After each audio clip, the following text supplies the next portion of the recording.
Invista com Thiago, o podcast de quem investe para quem investe.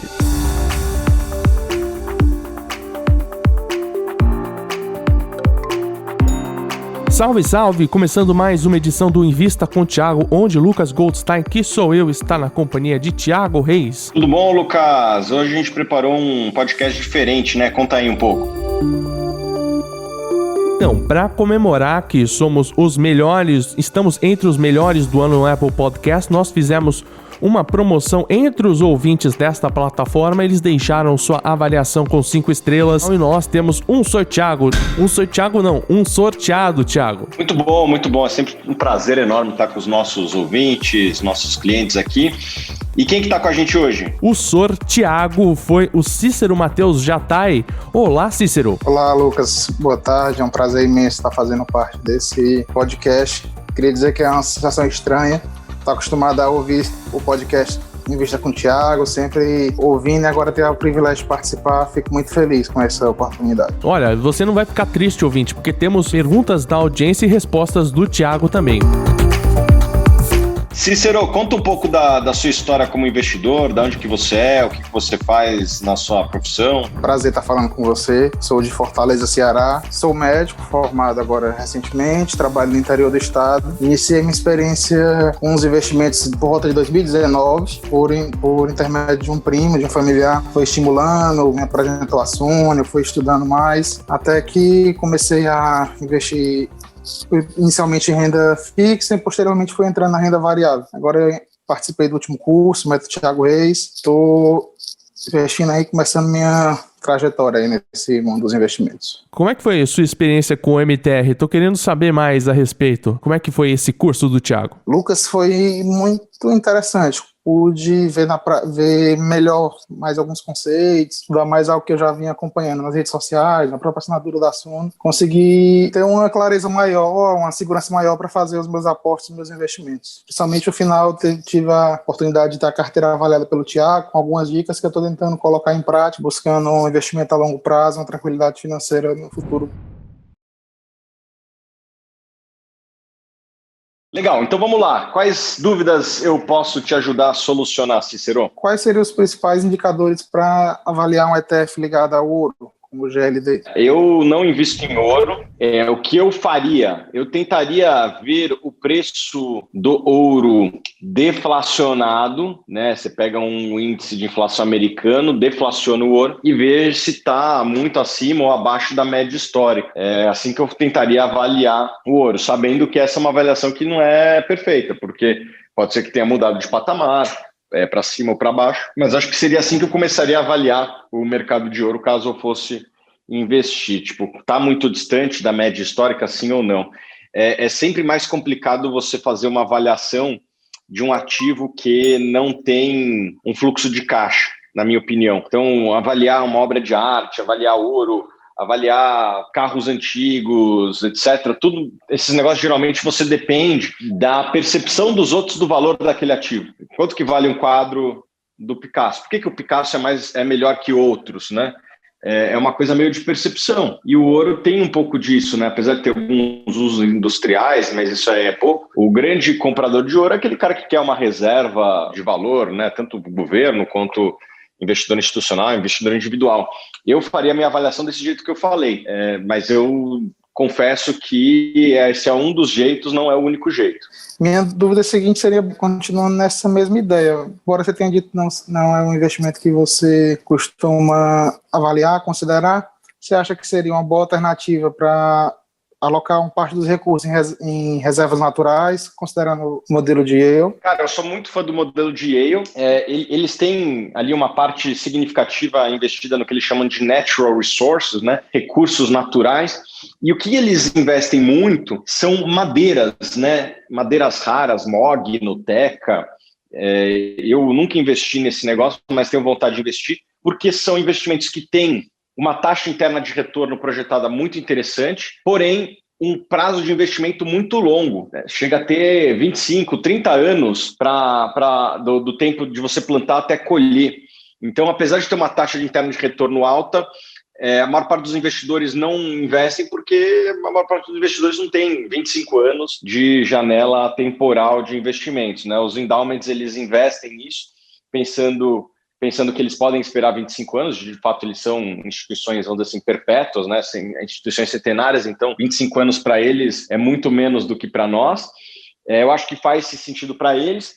Para a pessoa física, cara, eu ainda não encontrei nenhum fundo, nenhum veículo para fazer esse investimento. E não sei se a maior parte das pessoas, mesmo que existisse esse veículo, faria sentido, porque 25 anos é muito tempo para muita gente, né? Você ficar botando dinheiro num fundo durante 25 anos, passar lá na frente, ainda que tenha uma taxa de retorno alta, talvez seja melhor você investir em ativos um pouquinho mais líquidos do que esses. Por isso, eu não tenho, na minha cópia do modelo de Yale, um investimento em madeira, mas eu posso procurar no futuro. Acho que vai ter uma tendência aí que pode ser que tenha veículos sendo criados para investidores que têm esse perfil. Quais são os principais momentos que eu deveria considerar zerar a minha posição em algum ETF? Cara, em um ETF, eu acho que você deveria zerar sua posição quando esse ETF está com valuation nas ações dele muito acima da média histórica, né? Então, quando o pessoal fala, poxa, o Japão foi um péssimo investimento nos últimos 30 anos. Sim, porque no começo da década de 90 ele era negociado, as ações japonesas eram negociadas a 50 vezes lucro. Realmente é difícil você ter um retorno quando o seu negócio está avaliado nesse patamar, né? Então, se você tivesse ETFs do Japão, provavelmente eu teria saído até antes, né? Então, poxa, quando você tem uma bolsa sendo negociada a 30, 35, 40 vezes lucro, cara, poxa, eu acho que é hora de tirar o time de campo.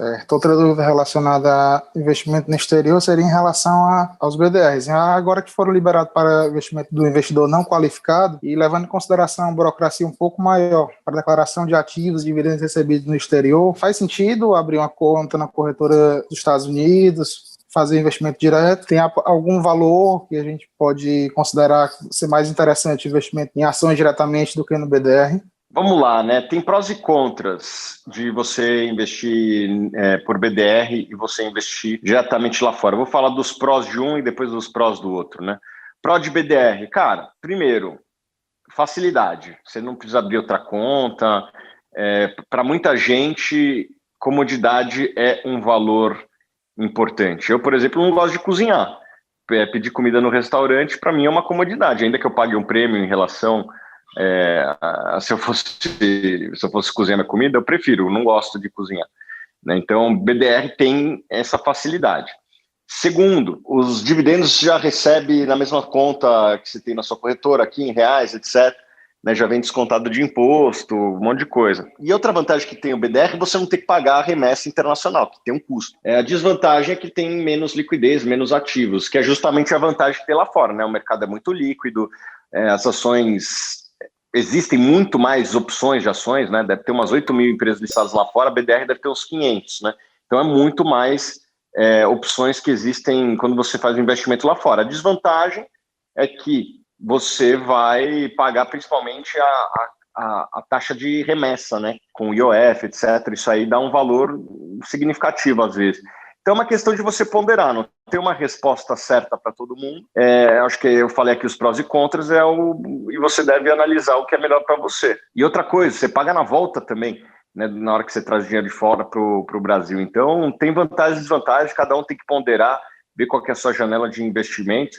Cara, quanto mais curto prazo for sua janela de investimentos, acho que menos vale a pena você mandar dinheiro para fora. Pensando no investimento de longo prazo e com as novas tendências de fechamento de agências bancárias, popularização de contas correntes sem taxa, as ações nos grandes bancos podem ser menos atrativas no longo prazo? Eu acho que os bancos estão bem precificados, esse é até um desconto aí. Eu acho que a rentabilidade dos bancos vai cair, mas eles não vão sumir, né? O pessoal às vezes associa uma coisa com a outra.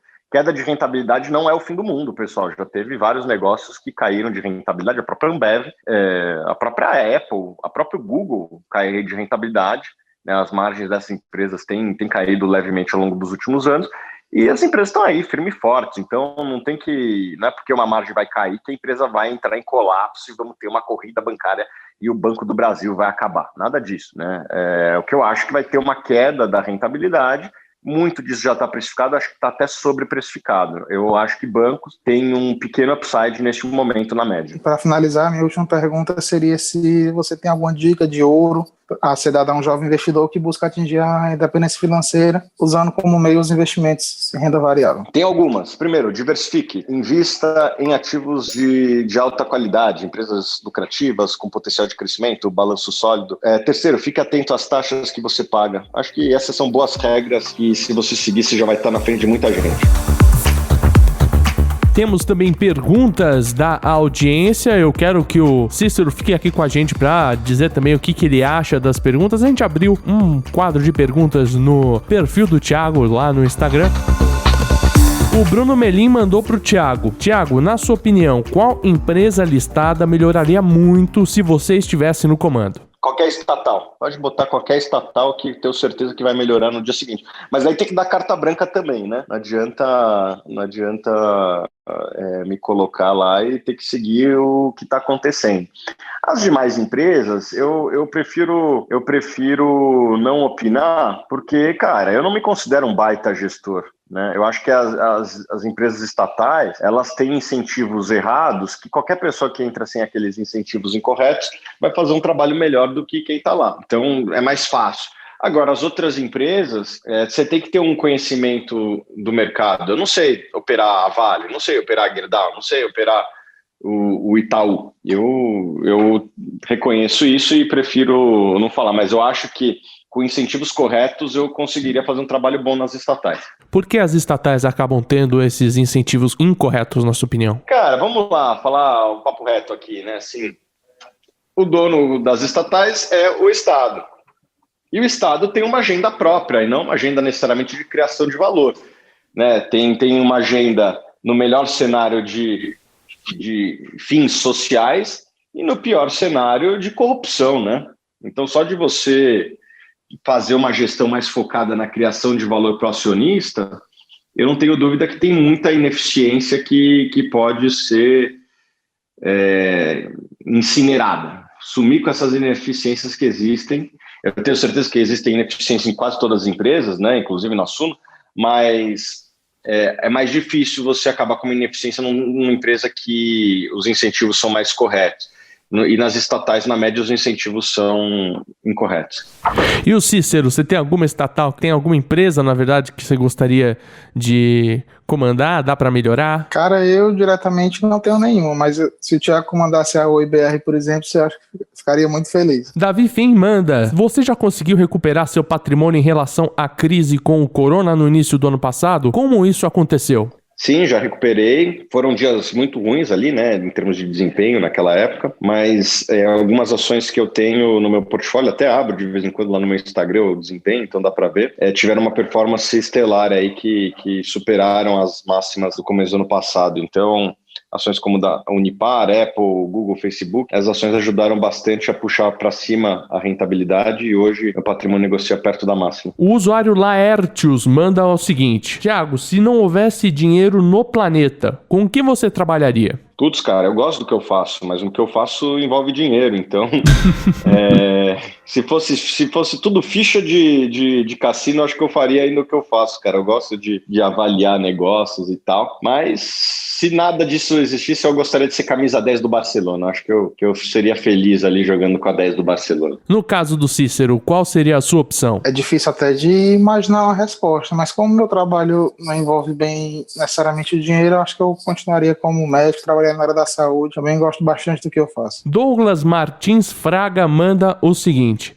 Thiago, onde eu encontro o gráfico de rendimento da carteira Suno Start e também das demais? A gente está colocando no final dos relatórios. Eu preciso só checar o Suno Start se a gente faz isso daí, mas a gente está colocando todos os retornos nos relatórios dele. E todas as carteiras têm performado melhor que seus respectivos benchmarks, né, que são os índices de referência. Então é isso, assim, tá lá na área de membros. Talvez a gente devesse tornar isso mais público. A gente tem muito orgulho do nosso trabalho e do resultado que tem sido criado para os nossos assinantes. O Túlio César manda a seguinte pergunta: existe diferença entre a estratégia de quem está começando na renda variável e de quem já investe há algum tempo, Thiago? Cara, eu acho que quem está começando deveria primeiro se ambientar, né, ao investimento. Então, não chegar e botar o all-in. Eu acho que quem está começando tem que começar por ativos menos voláteis, ações do setor elétrico, fundos imobiliários. Quem tem mais, vamos dizer assim, experiência e já passou por umas poucas e boas, acho que está mais aberto a correr mais risco. O T do Break manda: a Alupar será uma boa pagadora de dividendos no futuro próximo, Thiago?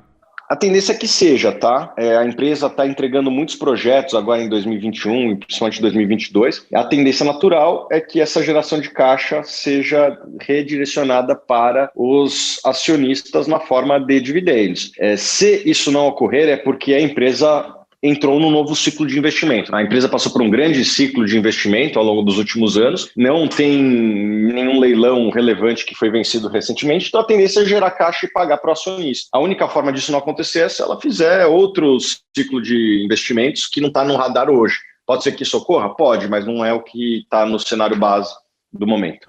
O Adalberto Milhomem mandou o seguinte: Thiago, o que você acha de uma carteira 100% internacional? Primeiro, se você não mora no Brasil, seus gastos são 100% no exterior, acho que faz total sentido. Agora, se você mora no Brasil, tem prós e contras, né? Por que tem prós e contras? Porque quando você tem uma carteira internacional, de certa forma você já tem a sua renda oriunda do seu trabalho no Brasil, né? Então você tem um ativo no Brasil, de certa forma, né? Que é o seu próprio, que é o seu fluxo de caixa do seu trabalho. O Cícero aí vai ganhar em reais, sendo médico no Ceará ou onde ele quiser. E se vier uma crise, provavelmente os clientes dele vão sentir alguma dificuldade, vai cair o número de consultas, etc. E esse investimento no exterior, a tendência é que se valorize. Então, num momento ruim para a economia, em que você tem menos trabalho, menos renda, você vai estar com o seu patrimônio na máxima, né? Ano passado, que foi um ano bem desafiador, o IVVB11, que é o ETF de SP500, subiu mais 50%, né? Então, no momento ruim, você está rico, né? Assim, pelo menos as coisas estão ruins para o trabalho, mas pelo menos estão boas para o patrimônio. Tem essa vantagem. Qual é a desvantagem? É o descasamento com as suas despesas, né? E as pessoas se esquecem, mas o dólar às vezes cai também, né? Teve um período lá que o dólar foi de 4 para 1,50. No começo de 2003, o dólar estava R$4. Em 2008, ele estava quase 1,50. Quem tinha 100% em dólar, cara, sofreu um pouco, apesar do Dow Jones ter subido, mas subiu bem menos do que as ações das empresas brasileiras. Então, eu acho que todo mundo deveria ter um investimento no exterior, pelo menos 10%, e ter um pouquinho mais caso você tenha mais gastos em dólar, né? Se você tem carro importado, se você faz viagem para fora, apartamento em Miami, sei lá, essas coisas, daí você considera ter mais participação. Se não, trava ali nos 10%. O usuário DI Oliveira _91 mandou essa, Thiago. Qual é o seu maior sonho para a Suno? Ajudar a chegar nos 10 milhões de investidores. Eu tô passada, chocada. Meu Deus. Quando a gente começou, o sonho era bater 1 milhão, hein? Então o sonho já está sendo multiplicado por 10. O Yuri Machado manda o seguinte: eu tenho 20 anos e não tô achando emprego. O que eu faço? Cara, ou você cria o seu próprio emprego ou você vai trabalhar na empresa dos outros. Acho que então, ou você empreende ou você vai procurar um emprego. Quem está contratando hoje? Cara, área de TI. A área de TI falta, tem 400 mil vagas aí em falta no Brasil. Se eu fosse você, cara, eu procurava me especializar em áreas que as pessoas estão contratando, né? Acho que muitas vezes as pessoas engatam numa carreira porque o pai era daquela carreira, etc., e não olham para as demandas de mercado. Hoje, a área que está mais contratando, que tem uma escassez de mão de obra, é a área de TI como um todo. Então, cara, eu brinco assim, que quem é de TI só é pobre se quiser. Então, cara, faz aí um curso de TI, programação. Aí eu não sou especialista nisso, tem várias, né, linguagens, Python, C++, nem sei quais são as linguagens, mas, cara, o profissional de TI só fica desempregado se quiser. Diego Medeiros manda a seguinte pergunta: antes do IPO de uma empresa, já é possível saber se há propensão dessa empresa de pagar dividendos? Eu acho que é caso a caso, Lucas. Tem que conversar com as pessoas envolvidas no IPO, leia o relatório da Suno, porque muita gente conversa com as empresas, conversa com as nossas fontes no setor. Não tem jeito, é caso a caso. E acho que o time da Suno tem ajudado bastante os investidores a analisar essas empresas quando elas estão fazendo IPO. Pedro Ramos manda a seguinte pergunta: quais os caminhos para se trabalhar no setor financeiro? Ajuda muito você ser formado em administração, economia e engenharia numa faculdade de primeira linha. E outra coisa que ajuda muito é certificação, né? Se você tem um CNPI, CFA, CGA, essas coisas abrem muitas portas, tá? Então, acho que essas duas coisas são boas dicas para quem quer trabalhar no mercado financeiro. Pedro Zac manda a pergunta: o que é Net Asset Value e como analisar? NAV, Net Asset Value, nada mais é do que o valor dos ativos, né? Então vamos lá, vamos analisar o NAV de uma construtora. Quanto que ela tem de recebível de clientes, quanto que ela tem de estoque, quanto que desse estoque é terreno, quanto que é imóvel pronto, quanto que ela tem de caixa, subtrai o que ela tem de dívida. Esse é o NAV da empresa. É você pegar os principais ativos e subtrair o que ela tem de passivo, você vai chegar no NAV. Marcos Vini manda: você prefere ações ou FIIs? Por quê? Cara, eu não prefiro nenhum nem outro. Eu sempre me pergunto qual que é a melhor alternativa no momento. No momento, eu tenho preferido mais ações, e mais especificamente ações do setor elétrico.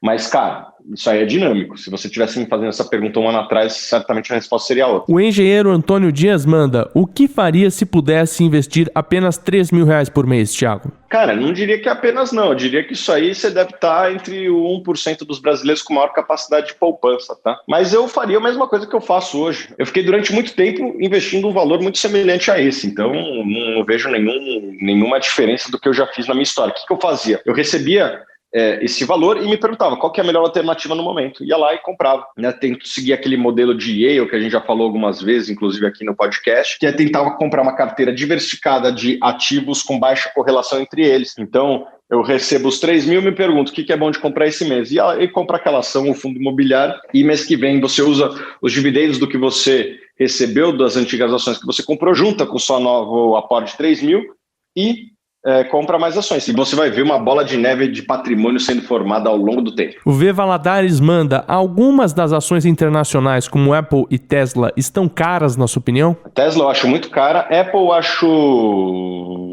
moderadamente precificada. Acho que ela está no preço. Com a taxa de juros do jeito que está, a Apple está no preço, não está cara nem barato. Das ações de tecnologia que eu gosto mais nesse momento é o Facebook. Google, Apple, Facebook. Quer saber como crescer com essas empresas? E-book Investindo no Exterior. Link na descrição deste podcast.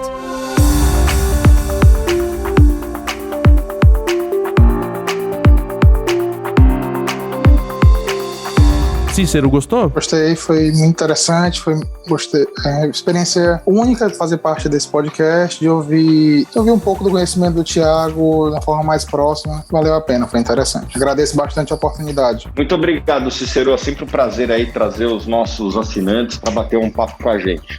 Assim terminamos mais uma edição do Invista com o Thiago, podcast do Thiago Reis. Por favor, recomende o podcast aos seus amigos, curta o episódio se for possível na sua plataforma e siga o Invista com o Thiago onde ele estiver. Também siga o Thiago Reis nas redes sociais, o Lucas Goldstein e agora o Cícero, não é mesmo, Cícero? Com certeza, agradeço bastante essa oportunidade, foi muito interessante a participação. Muito obrigado, Lucas, muito obrigado, Cícero, pela sua querida presença. É sempre ótimo fazer um podcast com vocês e até quarta que vem em mais um Invista com o Thiago.